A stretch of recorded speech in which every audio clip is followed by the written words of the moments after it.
마태복음 1장 1절 말씀을 다 같이 봉독하시겠습니다. 아브라함과 다윗의 자손 예수 그리스도의 계보라. 아멘. 할렐루야! 벌써 2025년 12월 첫 번째 주 성찬 주일을 또 맞이하였습니다. 제가 이곳에 온 지 얼마 된 것 같지 않은데 벌써 여러분들과 함께 12월을 맞이하고 있다는 생각을 해보니 그만큼 시간이 빠르게만 지나가는 것 같습니다. 어떤 누군가에게는 이 시간이라고 하는 것이 빠르게 흘러가는 것 같고, 또 어떤 누군가에게는 느리게만 흘러가는 것 같죠. 이런 점에서 우리가 하루하루 바쁘게 살아가는 사람들에게는 참 시간이 쏜살같이 느껴질 것 같습니다. 반면 조금은 천천하게 시간을 보내고 있는 사람에게는 시간의 속도가 조금은 다르게 다가올 것 같습니다.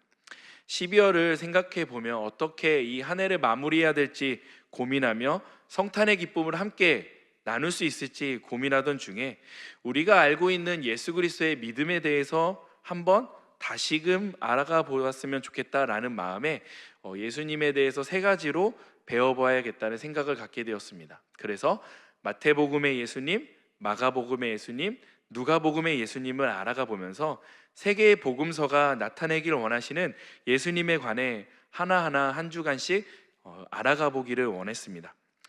우리는 조금 고급스러운 단어를 하나 외웠으면 좋겠는데요, 그 단어는 바로 공관복음이라는 단어입니다. 한번 따라해 보실까요? 공관복음.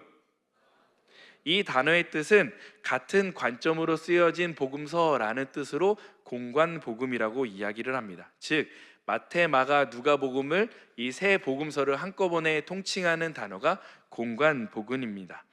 그래서 우리가 이 한 달 동안 공관복음서에 나와 있는 1장 1절의 말씀을 가지고 함께 예수 그리스도를 깊이 알아보는 시도를 해보려고 하는 것이죠. 우리가 사는 시대는요, 기준이 흐려진 시대를 살아가고 있습니다. 내 삶의 기준을 어디에 두고 있느냐에 따라 그 삶의 방향이 명확하거나 명확하지 않을 때가 있죠. 예를 들어 내 삶의 기준을 안정감이라고 하는 것에, 안전함에 대해 내 삶의 기준을 둔다면 우리는 어떻게든 좋은 집을 살기 위해 열심히 돈을 벌고 부동산을 공부할 것입니다. 대학생인 우리들은 어떻게든 좋은 회사에 들어가기 위해 학점에 목매일 것이죠. 어떤 지체들은 인생의 속도를 좀 빠르게 진행하고 싶어서 다른 친구보다 빠르게 결혼하고 가정을 이루고 싶어 하는 친구들도 있을 것 같습니다. 그렇다면 여기에 앉아있는 저와 우리는 어느 곳에 기준을 두며 살고 있느냐, 이런 질문이 생기는 것이죠. 내가 세워둔 기준이라고 하는 것, 과연 이것이 내가 만든 것일까요? 아니면 세상이 가져다준 기준일까요? 서울에 집을 사라? 코인과 주식을 투자하라? 처음 회사는 대기업에 들어가라? 첫 직장이 내 직장의 인생 직장이다? 결혼하기 전에 집부터 사라? 저는 사실 이런 이야기를 성경에서, 교회에서, 설교 중에 들어본 적은 없었던 것 같습니다. 혹시 여러분들은 주일 예배 가운데 들어보신 적 있으십니까? 그럼 어디서 들은 이야기들인가요? 바로 세상에서부터 주입된 내용들입니다. 왜 이런 현상이 우리의 삶에 끊이지 않는 것일까요? 그것은 우리의 진정한 왕을 내 삶에 두지 않았기 때문입니다. 우리의 삶을 다스리는 진정한 왕이 없기에 우리는 세상이 우리에게 왕이 되어 다스리고 있다라는 것이죠. 오늘 말씀은 내 삶을 다스리는 진정한 왕은 누구인가? 라는 질문으로 출발해야 된다는 것입니다. 이러한 질문 앞에 마태복음 1장 1절은 단호하게 선언합니다. 우리 함께 읽겠습니다. 아브라함과 다윗의 자손 예수 그리스도의 계보라. 이 문장 한 문장이 나오기까지 약 400년의 세월 동안 하나님은 아무 말씀이 없으셨습니다. 쉽게 설명드리면 마태복음의 마지막 책인 말라기서부터 신약 성경의 첫 책인 마태복음의 첫 번째 장이 오기까지 그 한 장의 세월이 흐르기까지 400년의 시간이 흘렀다는 것입니다.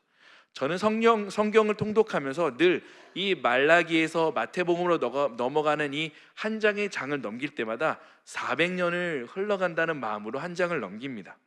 이제는 400년이 흘렀다라는 시간을 이야기하죠. 지금 성경책이 있는 친구분들, 지체분들은 구약에서 신약으로 넘어가는 그 한 장 사이에 얇은 종이 있지 않습니까? 그 빈 여백에 400년이라고만 적어두셨으면 좋겠어요. 그러면 언제든지 그 생각이 날 것입니다. 신학적으로 하나님께서 아무 말씀이 없었다라고 하는 시대라고 해서 이 시대를 암흑기라고도 이야기합니다. 실상 이스라엘은 구약의 시대 동안 왕이 누구인지에 대한 그들 안에서의 싸움이 늘 지속되어 왔습니다.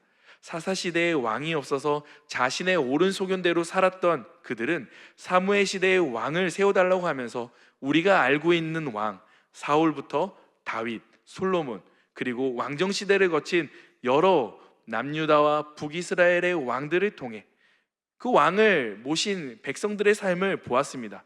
우리는 아무리 위대한 왕이라고 하더라도 그들에는 늘 연약함이라는 것이 존재했고, 완벽하게 백성을 이끌었던 왕은 구약시대에 존재하지 않았음을 알고 있습니다. 그런데도 이스라엘 백성은 자신들의 왕을 계속 구했고, 하나님은 늘 그 자신들의 왕으로 두지 않았다라는 것입니다. 그렇게 하나님은 400년 동안 아무 말씀을 하지 않으셨다가 우리에게 마태복음 1장 1절을 보여주고 계시는 것이죠. 사실 이 말씀은 유대인들의 관점에서 보면 조금 더 확실하게 다가오는 말씀입니다. 우리 한 번 더 읽어보겠습니다. 시작. 아브라함과 다윗의 자손 예수 그리스도의 계보라. 유대인들에게 이것이 어떻게 다가왔을까요? 바로 마태복음 1장 1절은 이런 뜻으로 다가왔다라는 것입니다. 너희에게 왕이 오셨다.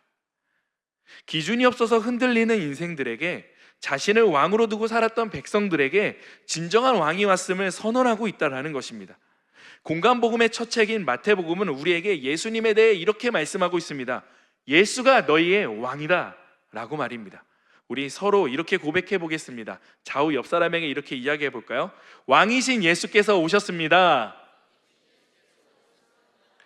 예수님은요, 그냥 우연하게 등장하신 분이 아니셨습니다.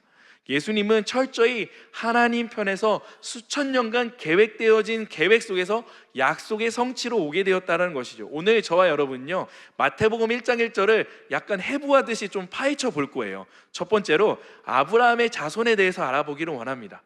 하나님은 제가 볼 때는 그 MBTI의 J형의 완벽한 J형이신 것 같아요.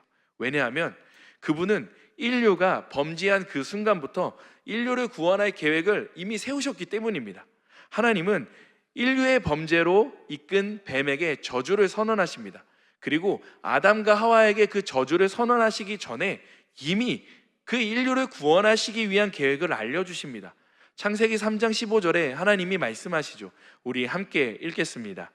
내가 너로 여자와 원수가 되게 하고 내 후손도 여자의 후손과 원수가 되게 하리니 여자의 후손은 내 머리를 상하게 할 것이요 너는 그의 발꿈치를 상하게 할 것이니라 하시고, 뱀의 머리를 상하게 할 여자의 후손이 바로 예수 그리스도이신 것이죠. 하나님은 이때부터 예수 그리스도를 통한 구원의 계획을 선언하셨습니다. 그리고 이어서 하나님은 그 여자의 후손의 족보를 누구로 세우시냐? 바로 아브라함으로 정하신다는 것이죠. 아브라함은 하나님의 약속을 붙들고 자신의 고향을 떠나 믿음의 여정을 걷습니다. 그리고 하나님은 장차 믿음의 조상으로 예수의 족보에 들어갈 그를 위해 한 가지의 일을 보여주십니다. 자기 자손이 태어나지 않고 흔들리는 아브라함을 밖으로 데리고 나가 그 밖에 있는 수많은 별들을 보게 하신다는 것이죠. 우리 말씀을 한번 볼까요? 창세기 15장 4절에서 5절입니다. 함께 읽습니다. 야훼의 말씀이 그에게 임하여 이르시되 그 사람이 내 상속자가 아니라 내 몸에서 날 자가 내 상속자가 되리라 하시고, 그를 이끌고 밖으로 나아가 이르시되 하늘을 우러러 무뼈를 셀 수 있나 보라. 또 그에게 이르시되 내 자손이 이와 같으리라. 여러분, 이 장면을 한번 상상해 보았으면 좋겠습니다. 자손에 대한 고민으로 인해 흔들리던 아브라함을 깨우셔서 장막을 나오게 하셔서 하나님께서 이렇게 말씀하시는 거예요. 잠깐 데이트 좀 할까? 바람 좀 쐬러 나갈까? 하시고 밤하늘의 수많은 별들을 보여주면서 너에게 했던 약속을 반드시 이루어질 거야 라고 말씀하시는 것이죠. 근데 여기서 중요한 사실이 한 가지가 있습니다. 하늘을 우러러 보았던 수많은 별들 속에서 아브라함은 무별을 보았다고 합니다. 많은 별들이 있었지만 한 별을 보았던 것이죠. 바울은 그 약속의 말씀의 핵심이 바로 한 자손 예수 그리스도라고 해석하며 갈라디아서에 이렇게 말씀을 합니다. 갈라디아서 3장 16절입니다. 함께 읽겠습니다. 이 약속들은 아브라함과 그 자손에게 말씀하신 것인데 여럿을 가르쳐 그 자손들이라 하지 아니하시고 오직 한 사람을 가리켜 내 자손이라 하셨으니 곧 그리스도라. 아멘. 아브라함은 수많은 별들 속에서 뭇별, 언약의 성취로 오실 예수 그리스도를 보았습니다. 그리고 하나님은 그 믿음을 의로 여기셨다라고 말씀하시는 것이죠. 이처럼요, 마태복음 1장 1절은 우리에게 아브라함의 자손이라는 말씀의 시작을 통해 한 가지를 분명하게 말씀해 주고 계십니다. 예수님은요, 우연하게 그냥 등장하신 분이 아니라 그분은 정확하고 오차가 없으신 하나님의 약속 그대로 나오셨다라는 것이죠. 우연히 오신 분이 아닙니다. 약속의 성취로 예수께서 오셨다라는 것을 알기를 원했다라는 것이죠. 우리의 삶도요, 그냥 이 땅에 하늘에 눈이 내리듯 아무런 이유 없이 떨어지는 것이 아닙니다. 우리의 삶을 그저 우연이라는 관점에서 보기에는 무리가 있다라는 것이에요. 우리는 절망적인 상황 속에서 이렇게 생각합니다. 내 인생은 계획이 없어. 나는 아무것도 아니야. 여러분, 이 생각을 왜 하십니까? 아직도 내 인생의 왕의 자리를 나에게 두기 때문에 세상이 말하는 관점으로 내 인생을 바라보니까 결국 절망하게 되는 거 아닌가요? 우리의 인생은 결국 왕이신 예수 그리스도께 속해져 있습니다. 그렇다면 우리의 인생은 하나님께서 예수님을 수천 년부터 긴 빌드업을 통해 이 땅에 계획듯이 우연이 아니라 하나님의 스토리 안에 존재하는 것입니다. 그래요, 약속의 성취로 오신 예수 그리스도의 스토리처럼 우리의 인생도 하나님의 스토리 속에 지어져 가는 것입니다. 그렇게 우리 안에 이러한 의심의 소리가 사라졌으면 좋겠습니다. 여러분, 저는 우연히 이곳에 우리가 모인 존재가 아니라고 믿습니다. 우리 서로 옆 사람을 향해 이렇게 고백했으면 좋겠습니다. 그리고 우리의 가슴에 손을 대며 이렇게 고백했으면 좋겠습니다. 주님, 한번 따라해 보실까요? 주님, 우리는 하나님의 스토리 속에 속한 인생입니다. 우리의 인생이라고 하는 것이요, 하나님의 이야기 속에 속해 있는 인생임을 믿는다면 우리는 누구나 그 하나님의 약속의 자손임을 믿으며 살아갈 수 있게 되어지는 것이죠. 두 번째로 마태복음 1장 1절은 다윗의 자손에 대해 말하고 있습니다. 다윗의 계보는 다른 뜻으로 왕권의 계보라는 뜻을 의미합니다. 근데 마태복음의 족보에는 조금 특별한 것이 담겨져 있습니다. 마태복음 1장 17절에 한번 말씀을 읽어보기를 원합니다. 그런즉 모든 대수가 아브라함부터 다윗까지 14대요 다윗부터 바벨론으로 사로잡혀갈 때까지 14대요 바벨론으로 사로잡혀간 후부터 그리스도까지 14대더라. 히브리어 단어는요, 각 단어를 숫자로 표현할 수 있는데 다윗의 이름을 히브리어로 표현하면 숫자 7이라는 숫자가 두 번 등장하게 됩니다. 7 더하기 7은 무엇이죠? 네, 14죠. 그래서 14는 다윗의 숫자라고 이야기합니다. 우리가 구약의 족보를 보셔서 아시겠지만 아담과 하와로부터 예수 그리스도의 때까지 족보를 세어보면 과연 14대씩 3번으로 나누어질 수 있을까요? 그렇지 않죠. 수많은 사람들의 이야기가 흘러갔고 수많은 대수가 지나갔습니다. 그런데 오늘 마태복음은 이 족보를 14대씩 3번으로 족보를 설명하고 있다는 것이죠. 마태복음은요, 유대인들을 향해 대상으로 쓰여졌던 책입니다. 유대인들이 이 족보를 보면 완벽하게 이해할 수 있는 것이죠. 14라는 숫자는 가장 위대하고 그들이 믿고 있던 다윗의 왕의 숫자이며 이 숫자를 3번 반복했다라는 것은 이 족보 끝에 오신 예수 그리스도를 기록하고 있다는 뜻은 예수 그리스도는 완벽한 왕이시다라는, 참된 왕이시다라는 뜻을 가르쳐주고 있다는 것이죠. 이제 우리도 마태복음 1장에 드러나는 족보가 말해주고 있는 진정한 의미를 알 수 있다는 것입니다. 아브라함부터 다윗까지 14대, 그리고 다윗부터 포로 때까지 14대, 그리고 바로 바벨론 포로 때부터 예수 그리스도까지 14대. 14대라고 하는 것은 바로 예수 그리스도가 완벽하게 다스리시는 왕이시며 그 통치를 갖추신 왕이시람을 드러내고 있다는 것이죠. 다윗과는 비교할 수 없는 왕이 오셨습니다. 바로 그분이 예수 그리스도라고 설명해주고 있는 것이죠. 여러분, 예수 그리스도께서 나의 인생을 완벽하게 통치하실 왕이심을 여러분은 믿으십니까? 우리는 인생의 기준에서 방향을 헤맬 때마다 이런 질문으로 돌아가야 한다라는 것이죠. 나의 왕은 누굽니까? 나의 삶을 규정하고 정확한 길로 인도하실 분은 누구인가요? 그 왕이 바로 예수 그리스도이신 것입니다. 우리 한번 이렇게 고백해 보겠습니다. 주님, 당신이 나의 왕이십니다. 족보를 통해서 보면요, 세 번째로 의도적인 사람들이 좀 등장하는 것을 보게 되어집니다. 아브라함과 다윗의 자손으로 태어나신 예수 그리스도의 족보가 기록된 마태복음 1장에는 정말 의외의 여인이 4명이 등장합니다. 그녀의 이름은 이렇습니다. 다말, 라합, 룻, 밧세바. 마태복음은 이 1장의 여성의 4명을 의도적으로 드러내고 있습니다. 그렇다고 하는 것은 이 4명의 여인을 통해서 드러내고자 하는 의도적인 이야기가 있다라고 하는 것이죠. 여러분, 먼저 다말은 누구이죠? 바로 창세기 38장에 나오는 유다의 며느리입니다. 다말은요, 유다를 통해 자녀를 낳은 사람이에요. 그녀가 그냥 유다를 통해서 자녀를 낳은 것이 아닙니다.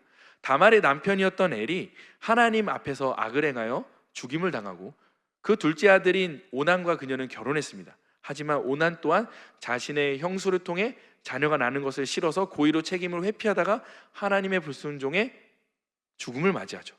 이에 유다는 자신의 마지막 아들인 셋째 아들인 셀라가 또 그렇게 해서 죽을까봐 그 아들을 젊은 나이에 다말에게 주지 않으려고 합니다. 결국 다말은 그렇게 나이를 들어간 것 같이 보였습니다.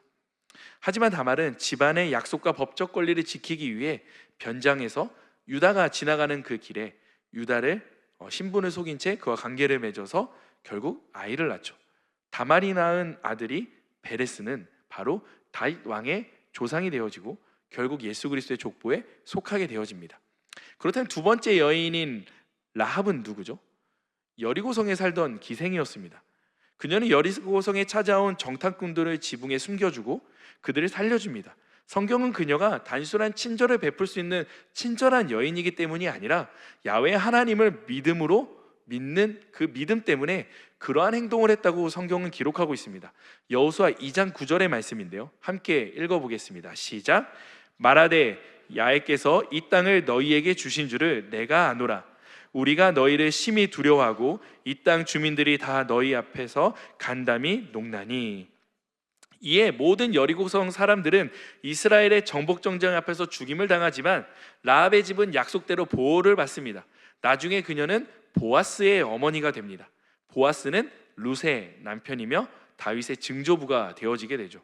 그럼 세 번째 여인이었던 바로 룻은 어떤 여인이죠? 모압 사람으로 나오미의 며느리로 등장합니다. 남편이 죽고 사랑하는 두 아들마저 죽습니다. 철저하게 불쌍한 여인이죠. 그러나 그녀는 자신의 인생을 비관하지 않고 어머니 나오미를 따라 성실하게 생계를 유지합니다. 그러다가 그 생계를 유지하기 위해 보리밭에서 이삭에서 보리를 줍다가 보아스와 결혼을 하게 되어지죠. 그녀는 보아스와 결혼해서 오벳이라는 아들을 낳고 오벳은 결국 이새를 낳게 되고 이새는 다윗을 낳게 되어집니다. 즉 그녀 또한 다윗 왕의 증고모가 되는 것이죠.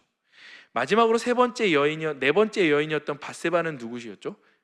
그녀는 다윗의 충성스러운 우리아의 아내였습니다. 그러나 다윗이 전쟁에 나가지 않고 성 위에서 거닐다가 목욕하고 있었던 밧세바를 보게 되고 그녀와 관계를 맺고 아이를 갖게 합니다.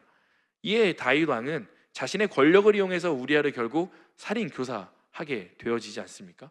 그 밧세바와 아이를 낳았던 그 아이는 하나님의 저주로 심판으로 인해 죽게 되어지고 나중에 회개한 다윗을 통해 밧세바와 다윗을 통해 낳았던 자녀가 솔로몬이었습니다.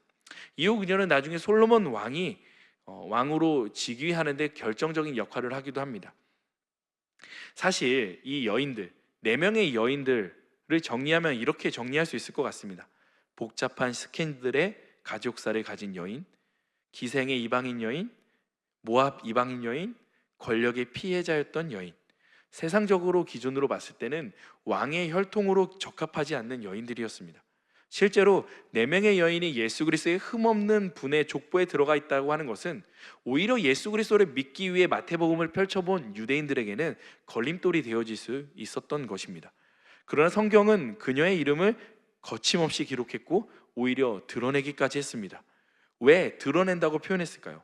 보통 족보는 남성의 역사였기에 일방적으로 남성의 이름들을 기록하는 것이 일반적이었습니다.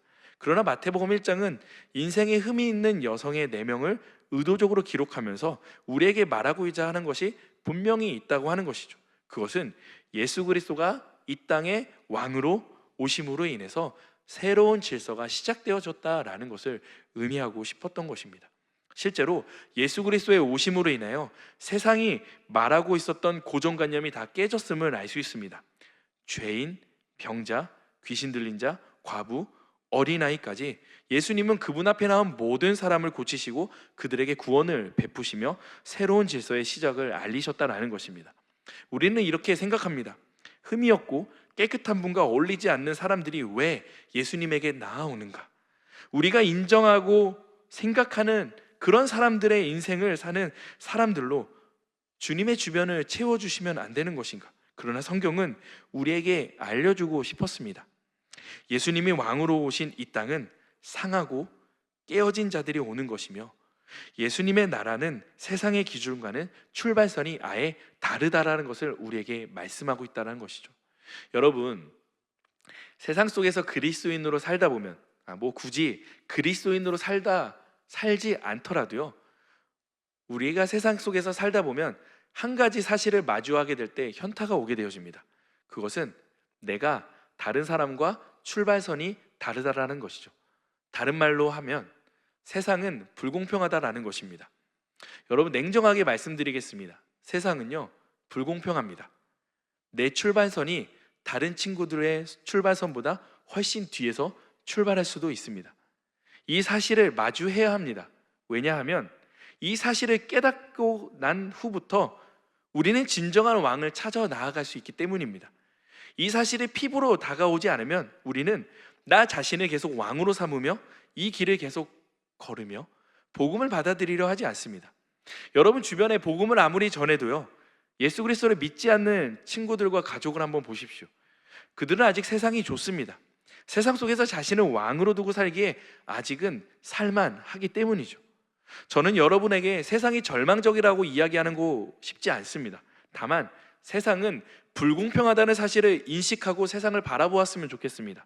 그래야 진정으로 내 안에 채워져야 할 부분을 알 수 있기 때문입니다. 그 부족함은 바로 비어진 왕의 자리라는 것입니다. 그리고 그 자리에 왕으로 오신 예수 그리스도를 모셔드리시기를 주님의 이름으로 축원드립니다. 마지막 4번째로 마태복음 1장 1절은 족보의 중심에 대해서 말씀하고 있습니다. 바로 그 족보의 중심이 예수 그리스도임을 이야기하고 있다는 것이죠. 보통 우리는 누군가의 족보, 역사를 보면 그 안에 존재하는 사람들의 이야기를 집중해서 보게 되어집니다. 마치 의도적으로 기록된 여인들의 스토리를 살펴보듯 말입니다. 그러나 족보의 중심, 14대로 나뉜 세 그룹의 사람들의 이야기가 아니라 족보는 오직 한 사람을 가르치고 있음을 알고 있습니다. 마태복음 1장 1절을 함께 읽겠습니다. 아브라함과 다윗의 자손 예수 그리스도의 계보라. 말씀에서 볼 수 있듯이 성경은 단 한 분, 예수 그리스도를 지칭하고 있습니다. 아브라함이 수많은 별들 속에서 무별인 예수 그리스도를 보았듯이 마태복음 1장의 다윗의 숫자 14를 3번 기록하며 예수 그리스도가 유일한 왕이라는 것을 말씀해주고 있듯이 의도적으로 기록된 여성의 4명의 이름을 통해 새로운 질서가 예수 그리스도로 바뀌게 될 것임을 말하고 있듯이 족보의 중심은 예수 그리스도임을 말씀하고 있다라는 것이죠. 여기서 우리는 한 가지를 정립해야 돼야 합니다. 그것은요, 내 인생의 기준도 사람의 평가가 아니라는 것입니다. 가끔 저는 제가 나온 릴스를 확인하기 위해 너튜브를 들어가 봅니다. 그런데 보통 제 릴스에 댓글이 잘 달리지 않는데 어떤 릴스에 댓글이 이렇게 달렸습니다. 뭐라고 적혔는지 아십니까? 댓글에 이렇게 짧게 5글자로 써 있었습니다. 뭐 이딴 것을. 솔직히 아무렇지도 않았는데 욕도 아니고, 그렇죠? 근데 제 릴스에 그냥 비난하는 짧은 글이었는데도 제 마음에 파도가 치기 시작했습니다. 아무리 정신 승리하고 싶어서 이렇게 생각도 해보았습니다. 아, 그래, 드디어 내 설교 릴스가 알고리즘을 타고 비그리스도인들에게 흘러가는 거야. 아, 좋은 거야, 감사한 거야 라고 생각했습니다. 그런데 제 마음에 화살처럼 계속 뭐 있단 것을, 이 단어가 계속 화살처럼 다가오기 시작했습니다. 계속 머릿속에 맴돌기 시작했습니다. 사람의 평가에 저는 어느 정도 자유하다고 생각했는데 막상 나에 대해 이렇게 평가하는 말을 듣고 나니 하루 종일 마음이 불편한 거예요. 그래서 결국 관리자 권한으로 그 댓글을 지웠습니다. 혹시라도 그 댓글을 다신 분께는 죄송합니다. 제가 이토록 부족해서 어쩔 수 없이 지웠습니다. 저도 사람이 평가하는 기준을 두었던 사람이었던 것이죠. 그래서 흔들리는 거예요. 그러나 제가 만일 예수님께 제 모든 것을 정렬하고 집중했다면 그런 댓글에 요동하지 않았을 것 같습니다. 여러분은 어떠신가요? 예수님을 나의 왕으로 딱 중심으로 서 계십니까? 아니면 세상 친구들, 가족들의 말, 나의 삶을 정의하고 있는 그런 말들에 흔들리고 계십니까? 바라기로는 이 땅의 왕으로 오신 마태복음의 예수님이 저와 여러분을 정의해 주셨으면 좋겠습니다. 그렇게 기도하는 저와 여러분이 되었으면 좋겠습니다. 나는 어떤 기준으로 내 인생을, 내 삶을 해석하고 정의하며 선택하며 살아가고 계십니까? 혹시 다른 사람의 말로 내 삶을 정의하고 있지는 않습니까? 아니면 세상의 중심은 내가 되어야 된다는 생각으로 내 삶 속에 왕의 자리를 나에게 두고 살고 계시지는 않습니까? 성탄의 계절 12월 첫 번째 이 성찬 주일의 주님은 마태복음 1장 1절을 통해 우리에게 말씀하고 계신 것입니다. 너의 이야기의 중심은 예수 그리스도야. 너의 왕은 예수 그리스도야. 그 완벽한 왕으로 이 땅에 오셨다가 그리고 그렇게 당신의 기준도 오로지 예수 그리스도가 되어야 한다라고 말씀하고 있습니다. 사랑하는 클레마지체 여러분, 왕이 오셨습니까? 왕이 오셨습니다. 기쁘십니까? 다시 여쭙겠습니다. 왕이 오셨음이 여러분들에게 기쁨이 되십니까? 그 왕은 우리의 질서를 다시 정리하듯 세워주실 것입니다. 그분은 오늘 예배하며 약속으로 성취해서 오신 참된 왕이신 예수 그리스도를 나의 중심으로 모셔드리게 주님의 이름으로 축복합니다. 우리 가슴에 손을 얹고 마지막으로 이렇게 고백했으면 좋겠습니다. 예수 그리스도는 나의 왕이십니다. 기도하겠습니다. 사랑의 주님, 마태복음 1장 1절을 통해 왕으로 오신 예수 그리스도를 발견하게 하시니 감사합니다. 우리의 삶의 주인을 내 자신이라고 생각하며 왕노릇했던 나의 인생을 회개하며 이제는 진정으로 왕으로 오신 예수 그리스도 한 분만을 내 인생의 유일한 목적으로 두게 하여 주시옵소서. 예수 그리스도의 이름으로 기도합니다. 아멘. 우리 시간 함께 자리에서 일어나서 함께 찬양을 고백했으면 좋겠습니다. 예수 우리 왕이여, 예수 우리 왕이여, 이곳에 오소서. 보좌로 주여 임하사 찬양을 받아 주소서. 주님을 찬양하오니 주님을 경배하오니 왕이신 예수여 오셔서 좌정하사 다스리소서. 예수 우리 왕이여, 예수 우리 왕이여, 이곳에 오소서. 보좌로 주여 임하사 찬양을 받아 주